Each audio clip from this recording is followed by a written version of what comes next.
Bienvenue aux rencontres archéologiques de la Narbonnaise. Nous sommes en compagnie de Tahar Ben Redjeb.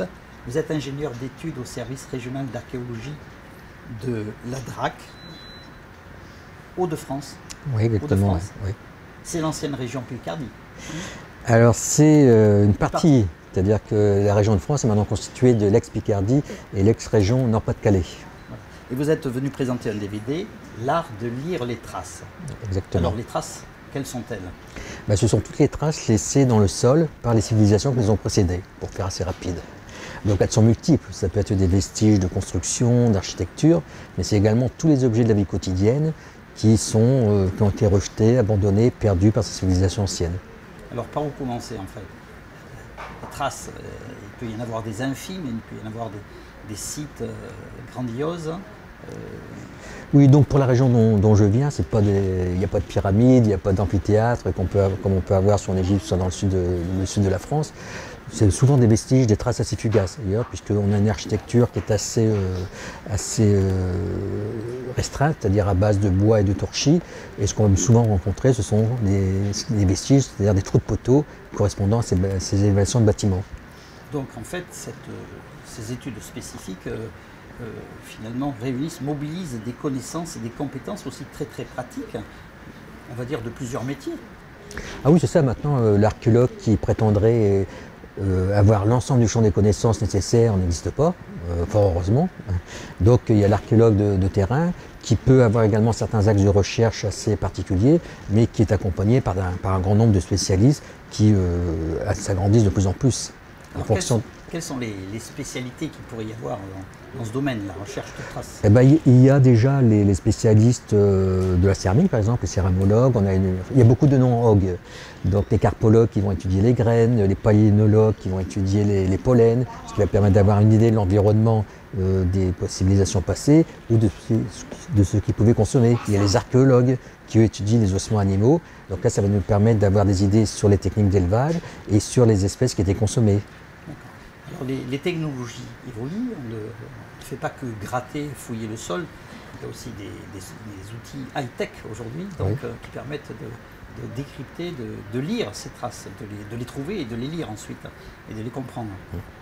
Donc on avait par exemple l'archéologie aérienne jusque dans les années 80-90 qui était assez développée et qui sont maintenant remplacées par des recherches sur les vues satellites directement. C'est-à-dire on se met dans notre bureau, on se connecte sur Google Earth, Bing Maps ou Géoportail et champ par champ on peut aller à la recherche de ces vestiges, de ces traces du passé qui apparaissent relativement bien. Pouvez-vous nous donner quelques exemples de traces récentes trouvées au moyen de ces nouvelles technologies par exemple? Là par exemple moi je me suis intéressé à mon département dans lequel je travaille où j'ai champ par champ pendant 2 ans essayé d'examiner, de retrouver ces traces. Donc on a des villas gallo-romaines, on a énormément de fermes indigènes puisqu'on s'est aperçu que alors selon les conditions de temps, il fallait que les vues soient faites plutôt dans des périodes de sécheresse. Les fossés laissaient des traces qu'on pouvait lire de manière extrêmement précise. Et d'ailleurs, des fois, on peut se demander s'il y a besoin de fouiller, puisque les plans apparaissent. Donc il y a énormément, dans notre région également, énormément de vestiges liés aux conflits mondiaux, donc notamment la Première Guerre mondiale. D'accord, oui, parce que l'archéologie, finalement, elle s'arrête où, l'archéologie?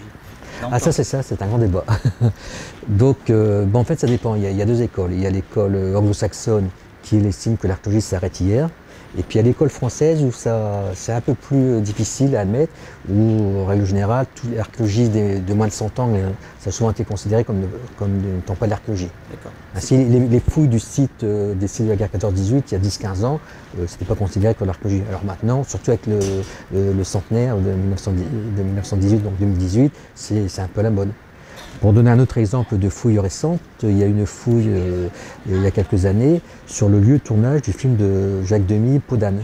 Donc on a retrouvé l'emplacement de cette fameuse cabane dans laquelle Catherine Deneuve évolue et ça permet de retrouver ces vestiges qui ont été abandonnés par les équipes de tournage ou par les acteurs et les figurants. D'accord, l'archéologie c'est au fond un peu comme le patrimoine et l'État, la DRAC, donc la direction régionale de l'archéologie. Donc on sait quelque chose, le patrimoine, où ça s'arrête. On parle de patrimoine industriel aujourd'hui aussi. Voilà, c'est une question de... Ouais. Donc une question de patrimoine, il y a le patrimoine hors sol, donc là qui ne relève pas vraiment de l'archéologie, parce que l'archéologue, lui, essaye de trouver les traces sous le sol. Mais même si on peut avoir également sur l'étude des monuments ce qu'on appelle l'archéologie du bâti, où on va essayer de déterminer les différentes phases de construction d'un bâtiment.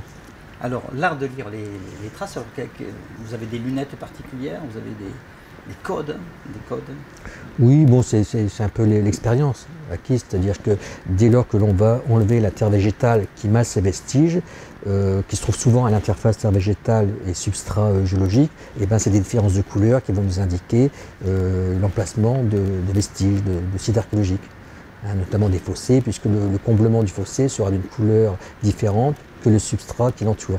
Alors, l'une des difficultés, c'est comme dans la restauration d'œuvres d'art, en fait, c'est pour lire les traces, il ne faut pas avant les détruire, hein, c'est ça. Toutes les précautions pour les mettre au jour, disons, les vestiges, mais sans les détruire en chemin. C'est ça, le travail premier de l'archéologue, c'est de dévoiler ces vestiges. Après, il sera forcément lui-même amené à les détruire. Il y a une image qu'on utilise depuis 30-40 ans, c'est-à-dire que l'archéologue, c'est un peu comme quelqu'un qui lit un livre, et au fur et à mesure, déchire les pages au fur et à mesure qu'il la lit, pour pouvoir aller au fond de l'histoire. Donc l'archéologue lui-même est également un destructeur de vestiges. Alors, aux rencontres archéologiques de la Narbonnaise, vous accompagnez des groupes scolaires, hein, c'est ça, pour oui. leur dire ce qu'est le métier d'archéologue, c'est ça? Oui, parce que l'un des travaux d'archéologie, au-delà de la recherche fondamentale, c'est également de présenter cette recherche au grand public. Parce qu'un petit monde qui fonctionnerait entre soi, tout ça, n'aurait que relativement peu d'intérêt. Et ce qui est important, c'est que les découvertes qu'on peut faire, on puisse les transmettre au grand public. Donc il y a plusieurs méthodes, hein. Ça peut être des journées portes ouvertes, ça peut être des expositions, c'est les vitrines archéologiques des musées, ça peut être des sites également d'archéologie expérimentale, d'archéologie virtuelle, puis également le contact direct avec le grand public dont font partie les scolaires. Donc il y a plusieurs entrées finalement qui peuvent passionner, intéresser tout au moins un public de plus en plus large. Et donc c'est scolaire en fait, c'est jeune en fait. Vous sentez des motivations nouvelles pour cette sphère de savoir? Ah ben, il y a une grande curiosité, hein, bon, parce que la plupart des jeunes notamment lisent Astérix ou voient des films ou des documentaires sur l'archéologie, donc ils ont souvent une vision fausse de l'archéologie. Par exemple, là je leur posais ce matin une question sur les animaux qui étaient consommés par les Gaulois, et la première réponse était les sangliers.